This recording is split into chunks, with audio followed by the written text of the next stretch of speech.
મિત્રો કન્સ્ટ્રક્શનની સાઇટ ચાલુ હતી, તો એમાં 5મા માળે એન્જિનિયરને નીચે કામ કરતા મજૂરનું કામ હતું. તો એને ઉપરથી બૂમ પાડ્યું તો મજદૂર સાંભળ્યો નહીં. એટલે એને એમ થયું કે થોડુંક જોરથી બૂમ પાડો, એને જોરથી બૂમ પાડી તો બી મજૂર સાંભળ્યો નહીં. એટલે એને આઈડિયા આવ્યો કે ભાઈ 100 રૂપિયા નોટ નીચે નાખું ને, મજૂર હમણાં ઉપર જોશે કે ભાઈ કોને ફેંકી છે નોટ. એને ઉપરથી 100 રૂપિયા નોટ નાખી તો મજદૂરે નીચે પડી જોઈ એટલે ખીચામાં મૂકી દીધી, પાછો કામ કરવા માંડ્યો. એને એમ થયું ગજબ છે આ મજૂર તો. એને 500 રૂપિયા નોટ નાખી, હવે તો ઉપર જોશે ને. એટલે એને 500 રૂપિયા નોટ નાખી ને તો એ મજૂરે તો ખીચામાં મૂકી દીધી, પાછો કામે લાગી ગયો. પછી એને એમ થયું આ તો ગજબ માણસ કહેવાય ભાઈ.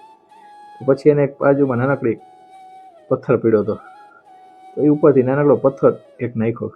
તો મજદૂરને જેવો જરાક લાગ્યો ને, મજૂરે ઉપર ડાયરેક્ટ જોયું કે કોણ છે. એટલે એન્જિનિયર ઉપર બોલાવી લીધો એને કે ઉપર આવ, કામ છે તારું. તો મિત્રો આપણા બધાનું પણ એવું છે, જ્યાં સુધી ઉપરથી ભગવાન ખુશીઓ, ભેટ, સોગાદ, પૈસા બધું મોકલે રાખે ને ત્યાં સુધી આપણે ઉપર કાંઈ જોતા નથી. પણ જ્યારે કંઈક કંકર રૂપી આફત આવે ને એટલે આપણે ભગવાન ભગવાન કરવા માંડીએ છીએ.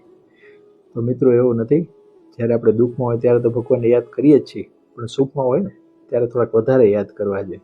કાંઈ નહીં તો થેન્ક યુ કહેવા માટે. મિત્રો કહાવત તો છે, તમે સાંભળી જ હશે કે સુખ મેં સુમિરન સબ કરે, દુઃખ મેં કરે ના કોઈ. અગર સુખ મેં સુમિરન કરે તો દુઃખ કાહે કો કોઈ. તો મિત્રો સુખમાં હંમેશા ભગવાનને યાદ કરજો. જો વાત તમને સાચી લાગી હોય ને તો વિડીયોને લાઈક અને શેર અને ચેનલને સબસ્ક્રાઈબ કરજો. Thank you.